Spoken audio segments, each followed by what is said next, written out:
বাংলাদেশে এখন কয়টা বাজে? বাংলাদেশে এখন বাজে রাত 12টা 1টা। তাহলে কি কি কথা বলতেছে মামা ওইখানে? তোর মামা জানে? জানি না তো কার সাথে কথা বলতেছি। কেন কথা বলছো? ঘরে এসে কথা বলতে পারে না? ঘরে এসে তো কথা বলা যায় না। তুমি নাকি ডিস্টার্ব করো কথা আসলে, কথা বললে। বলছে এটাই তো বলছে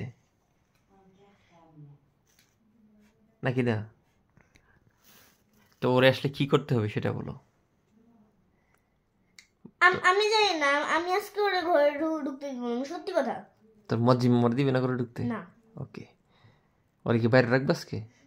আমি সত্যি কথা বলছি, তোমরা যাই বলো না কেন আমি ওরে ঘরেই রাখবো। ঘরে রাখবা? বাইরে রাখবা? তুই তো কথা বেশ লাগে। আমি ওকে ও কি করবো বলো? ঘরে আসতে দিব না। দাঁড়াও, মাকে ঘরে ঢুকতে দিব না। মামাকে ঘরে ঢুকতে দিব না? শিওর? এদিকে তাকায় বলো।